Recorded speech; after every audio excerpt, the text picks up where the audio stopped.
안녕하세요. SK증권 이호석입니다. 네. 아니다. 토요일 오전인데요. 아침에 영상을 한다고 하니까 하윤이가 한번 좀 얼굴을 내비치고 싶다고 그래가지고, 잠깐 뒤에서 얼굴 보여주고 나갔습니다. 토요일 아침마다 이제 제가 이번 주에 봤던 영상 중에서, 재밌는 거, 유튜브 영상 소개해드리는 걸로, 하겠다고 말씀드렸는데, 이번 주는 제가 지난주에 봤던 영상 중에 제일 재밌었던 것들, 실리콘밸리하고 시애틀의 대결 구도, 너무 재밌게 본 게 있어서요. 조승연의 탐구생활, 그리고 이제 홍 박사님 채널에 있는 내용과 제 생각을 이렇게 버무려가지고 한번 영상을 만들어 보겠습니다. 조승연의 탐구생활을 지난주에도 잠깐 소개해드렸더니, 많은 분들이 댓글에, 나도 궁금이다, 이렇게 얘기해 주셨는데, 저도 궁금해요. 조승연의 탐구생활이라는 그 채널이 지난주에 제가 알기로 100만 명 구독자, 돌파했어요. 그래가지고, 저도 축하드리고요. 저도 궁금입니다. 나중에, 그런 날이 올 수 있을지 모르겠지만 저도 조승연의 탐구생활 출연할 수 있는 날이 올까요? 아무튼 진짜 저는 너무 재밌게 잘 보고 있는데요. 이거 얼마 전에 나온 영상 중에 실리콘밸리의 부자들이 왜 후드티만 입고 있냐 그런 얘기가 있었어요. 그래서 뭐 이제 구글의 임원분인 이 분이 이제 나오셔서 설명을 해주셨는데 이유는 되게 간단하게 실리콘밸리 부자들 그 소프트웨어 엔지니어들이 생각보다 별로 이렇게 관심이 없다, 옷에. 그래서 그런 거다. 그런 아무튼 신선한 해석을 해주셨습니다. 그리고 나서 이제 제가 오늘 소개해드리려고 하는 영상은 구글 임원이 말하는 실리콘밸리의 역사입니다. 그러니까 우리가 흔히 알고 있기로는 실리콘밸리에 대해서만 이렇게 되게 이제 부각이 돼 있는데 시애틀에서도 굉장히 이 시애틀과 그 실리콘밸리의 대결 구도로도 우리가 이 역사를 말할 수 있다. 이런 얘기를 해주시면서 여러 가지 재밌는 얘기를 해주셨는데 그 중에 저는 가장 인상적이었던 게 이분이 구글의 몇 년이지? 2007년인가? 그때 아마 인턴으로 입사하시고 지금 구글의 임원이 되셨나봐요. 대단하신 분인 것 같아요. 저도 잘 모르지만. 근데 그분이 이제 처음 갔을 때, 스티브 잡스가 저기 그 구내식당에 와가지고 밥을 먹으러 왔었다. 이 똑같은 맨날 이 옷을 입고. 그래가지고 진짜 막 그 얘기도 해주시거든요. 너무 재밌게 봤습니다. 그 내용들이 참 재밌어서 저도 간단하게 소개해드리고, 무슨 말인지 있었냐면은, 조승연 씨가 이 얘기를 하시더라고요. 과거에 이제 중세시대 때나 이럴 때는 뭐 피렌체 학파냐 아니면은 베네치아 학파냐 이런 식으로 해서 대결 구도가 있었다. 근데 지금은 없는 거 아니냐 그런 얘기를 하니까 아까 그 구글의 임원분이 아니다. 지금도 기술의 발전에 있어서 실리콘밸리냐 아니면 시애틀이냐 놓고 여러 가지 대결 구도가 있었다. 그리고 지금도 현재도 진행 중이다. 이런 얘기를 하셨다고 해서 재밌겠다 해서 들어봤는데 저도 내용이 재밌더라고요. 그래서 소개를 해드리면 지금부터는 이제 이쪽이 이제 실리콘밸리고 이쪽이 시애틀입니다. 우리가 이제 첫 번째 라운드는 1970년대에 애플하고 마이크로소프트로 대결을 할 수 있어요. 그러니까 애플의 맥킨토시 그리고 마이크로소프트의 윈도우. 근데 그 이전에 이제 맥킨토시 그리고 MS-DOS 이렇게 할 수 있죠. 근데 MS-DOS가 완벽하게 압승을 했지만 이제 그 이후로는 맥킨토시도 다시 이제 그 애플이 새롭게 스티브 잡스가 새롭게 와가지고 맥킨토시 다시 고치고 하면서 어쨌든 지금은 물론 한 2대8 정도의 점유율을 가지고 있지만 그래도 완전히 망하지 않은 그런 상황이 된 것 같다. 윈도우와 맥킨토시 맥 OS에 대한 얘기를 좀 해주셨고요. 지금은 어쨌든 얘네가 마이크로소프트가 이기고 있는 거라고 봐야 되겠죠? 그리고 또 두 번째는 인터넷이 본격화되면서 이제 나타났던 현상 중에 하나가 인터넷 익스플로러라는 거랑 넷스케이프를 아시는 분과 모르시는 분은 세대 차이가 조금 난다고 봐야죠. 넷스케이프 저 이제 처음에 이제 인터넷 할 때 1990년대 넷스케이프 되게 많이 썼거든요.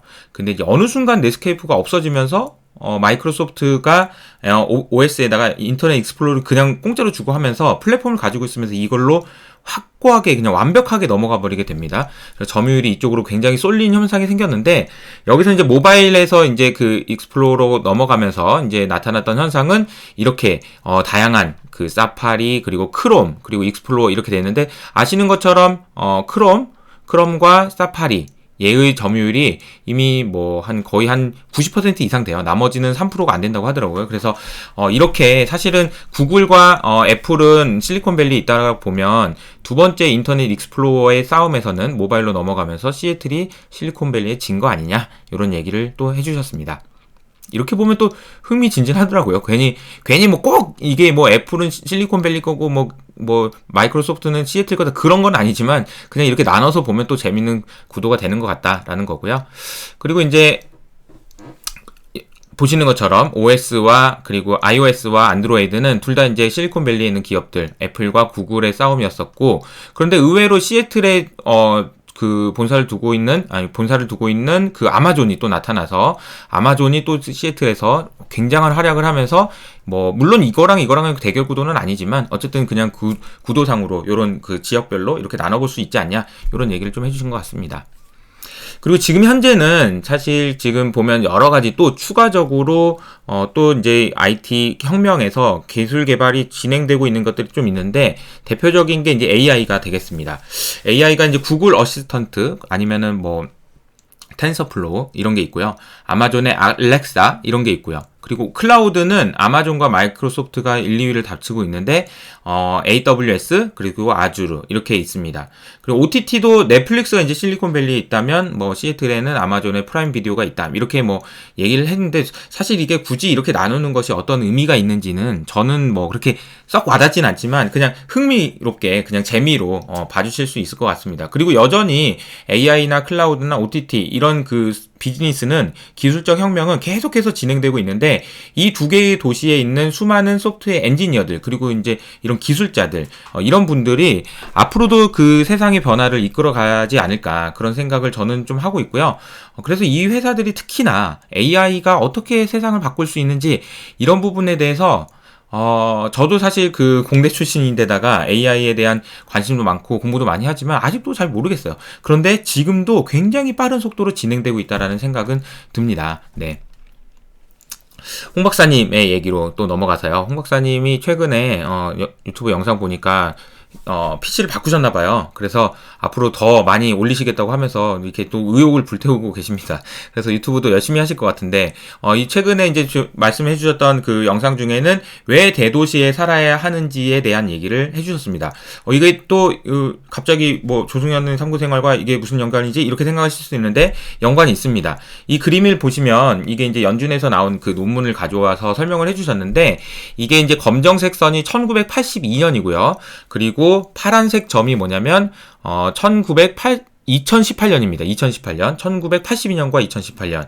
이게 보면은 도시가 이쪽으로 갈수록 커지는 거고요. 이쪽으로 갈수록 그 새로운 그 기업이 생겨나는 그런 비율이고요. 이쪽은 없어지는 비율이다라고 보면 됩니다. 그러니까 도시가 크면 클수록 만약에 기업이 많이 생겼거나 이러면 이런 식으로 되겠죠. 이렇게. 그런데 관계없으면 이렇게 될 거고요. 근데 1982년에는 비슷한 수준이었는데 이 기울기가 약간 올라왔다는 얘기야. 이 기울기가 올라왔다는 얘기는 뭐냐면 관계가 있어졌다라는 얘기고 대기업일수록 기업이 많이 만들어지기도 하고 많이 없어지기도 한다라는 얘기는 뭔가 아무튼 대기업에서 뭐가 많이 일어나고 있다라는 얘기를 하고 있다라는 거죠. 그래서 왜 이렇게 대기업이 이렇게 되냐라는 생각을 설명을 되게 자세히 잘 해주셨고요. 사실 이 얘기는 저도 굉장히 관심이 많아요. 왜 테크 기업들은 대도시에만 몰려 있는 거냐. 특히나 지금 앞서 말씀드린 거는 실리콘밸리와 시애틀 뭐 이런 식으로 얘기를 했지만 지금 주요 본사들은 지금 뭐 뉴욕에도 되게 많아요. 그러니까 뉴욕에 보면은 다 모여 있어요. 거기서 다 이렇게 모여 있습니다. 그래서 테크를 진짜 이해를 많이 해야 된다라는 생각이 많이 들어요. 그래서 왜 모여 있는지 이 얘기를 저도 이제 적어놨는데 사실 이 글이 사실 제가 다 비공개로 바꿔놨어요. 왜냐면 회사에서 유튜브는 해도 되는데 블로그는 하지 말라고 그러셔가지고 블로그에다가는 제가 그냥 기사 링크만 요즘에는 올리고 있습니다. 글은 최대한 이제 보고서와 그리고 이제 보고서를 통해서 이제 말씀을 좀 많이 드리고 있고요. 글 보시고 싶지만 아쉽겠지만 제가 이 유튜브 영상은 제가 올려드릴 테니까 한번 봐주시면 좋을 것 같습니다. 그리고 이제 제가 이제 이 말씀을 드리면서 이제 제가 해석하는 바는 이렇습니다. 제가 보이지 않는 세상에서 투자하는 법이라는 보고서 작년 3월 달에 썼던 보고서를 통해서도 계속 말씀드렸던 것처럼 지금은 이제 무형자산이 굉장히 중요해진 시대라는 거예요. 그래서 이 그림도 지난번에 말씀드린 바 있죠. 애플의 공장을 생각해 보시면 애플의 공장에는 제조업 장비 이런 건 하나도 없고 소프트웨어 엔지니어를 의미하는 소프트웨어 기술을 의미하는 그 노트북만 하나 달랑 있는 이 그림이다라는 걸 말씀드렸습니다. 물론 최근에는 워낙 이제 금리도 오르고 경기도 재개되는 데다가 밸류체인에 문제가 생기고 리얼로케이션이 나타나면서 제조업의 가치가 다시 좀 재부각되고 있는 국면이라는 것은 사실이에요. 하지만 무형자산이 중요해진 시대로 가는 그 큰 흐름은 계속 이어지고 있다라고 저는 생각합니다. 그러니까 무형자산으로 가는 그 그림은 계속 가고 있어요. 그런데 이 과정에서 지금은 이제 제조업이 나도 이거 지금 내가 만약에 이제 LG화학 이러는 거죠. 야, 내가 배터리 안 만들면 니네가 그거 만들 수 있냐? 삼성전자 이러는 거죠. 야, 내가 반도체 안 만들면 니네들이 이런 거 만들 수 있어? 이렇게 한다라는 겁니다. 그래서 지금 최근에 보면 바이든 정부가 삼성전자 불렀다는 얘기 나오죠? 지난 주말에 나왔습니다. 이거는 되게 큰 뉴스예요. 왜냐하면 세상이 그 변화하는 과정에서 4차 산업혁명 시대로 가는 과정에서 삼성전자가 필요하다는 얘기예요. 네가 안 하면 안 돼. 네가 좀 해줘. 그 얘기는 뭐냐면 가치 있다는 얘기입니다. 그래서 저는 삼성전자가 우리 인류에서 그리고 이제 이 세상에서 차지하는 그 가치가 포지셔닝이 되게 중요하다라고 저는 생각하고 있어요. 그래서 그 가치가 언젠가는 인정받을 수 있는 날이 온다라고 생각을 하고 있는데 그 시점이 언젠지는 사실 비메모리 부분에서 이익을 내면 그냥 바로 가겠죠. 근데 그게 지금 아직은 안 되고 있는 상황이니까 인정을 못 받고 있는 구간이지만 언젠가 인정받을 수 있는 구간이 온다라고 저는 생각을 하고 있는 거고요. 그리고 또 하나는 뭐냐면 이제 무형자산인데요. 무형자산이 가지고 있는 성격을 이 자본 없는 자본주의에서 네 가지로 소개를 했습니다. 첫 번째가 매몰 비용이 크다라는 거고요. 두 번째가 스피일오버 이펙트가 크고, 세 번째가 스케일러블하다, 확장성이 크고, 네 번째가 시너지가 많이 난다라는 얘기인데요. 저는 이 스피일오버 효과에 대한 설명을 좀 드리려고 합니다. 자, 앞서 말씀드린 대로 왜 테크 기업들이 도시에 몰려 있는지 생각을 해보면, 자, 그 수많은 우리가 말하는 그 공장들 있잖아요. SOL, 포스코 이런 공장들은 포스코와 현대제철의 공장이 옆에 모여 있다고 해가지고 서로 시너지가 날 거는 별로 없어요.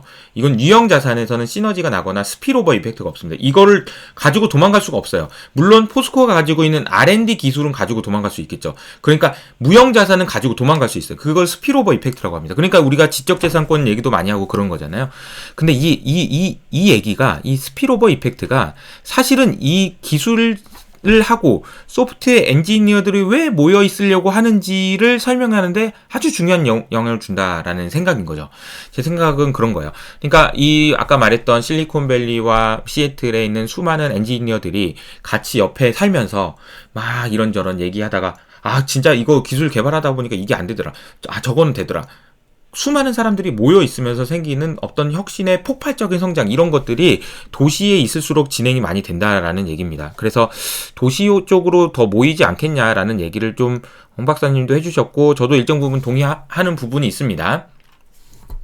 그래서 이 그림을 보면 좀 더 시각적으로 장난 아닌데요.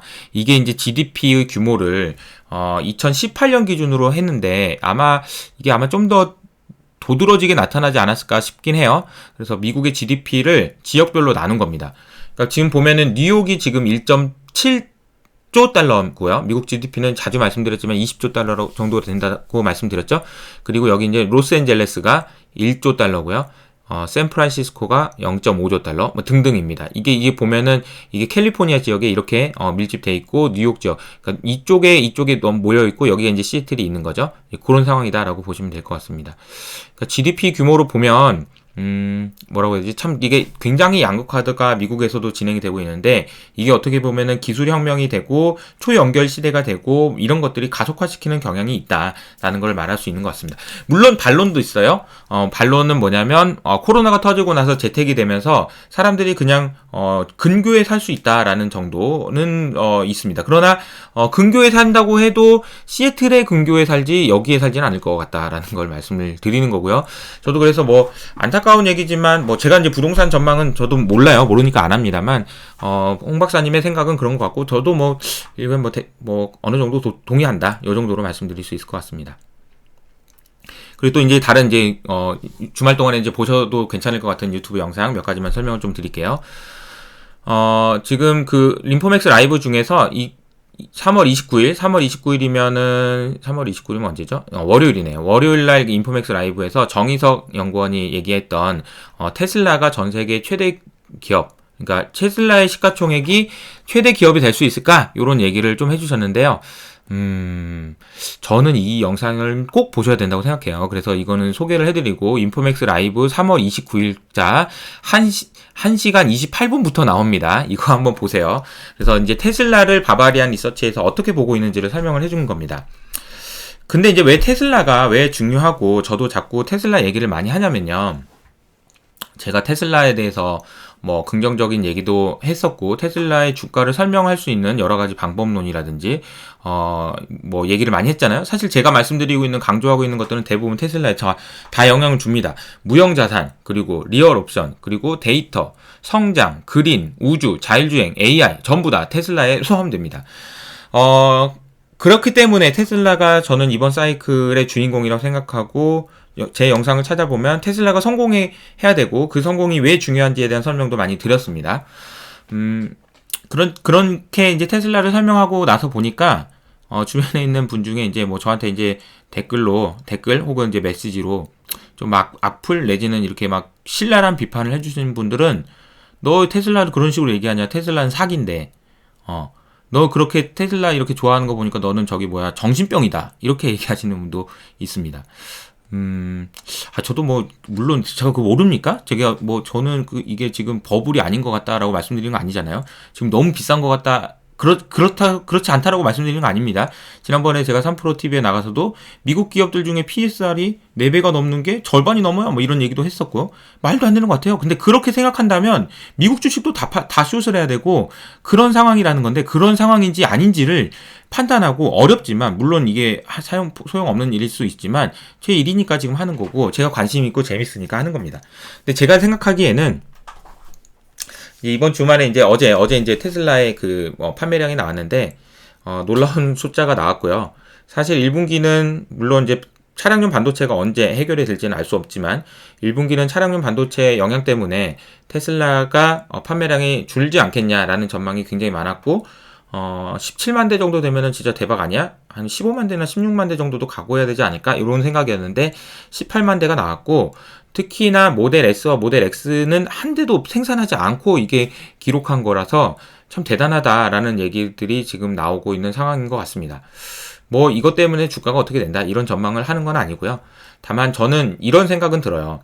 테슬라가 지금 하고 있는 비즈니스에 대해서 다 이해하고 있는 투자자는 별로 많지 않은 것 같습니다. 그리고 테슬라가 지금 곧 있으면 내놓을 풀 셀프 드라이빙이라고 하는 그런 자율주행 서비스, 그리고 앞으로 우주 산업이 어떻게 그 자동차 테슬라의 자율주행과 연결이 되는지, 그리고 어떻게 우주 사업이 진행되고 있는지, AI를 통해서 뭘 할 수 있는지, 심지어 이런 거예요. 애플이 지금 최근에 테슬라의 메가팩토리를 이용하겠다고 했는데, 그 이유도 사실은 메가팩토리가 가지고 있는 AI 기술 때문이란 얘기가 나와요.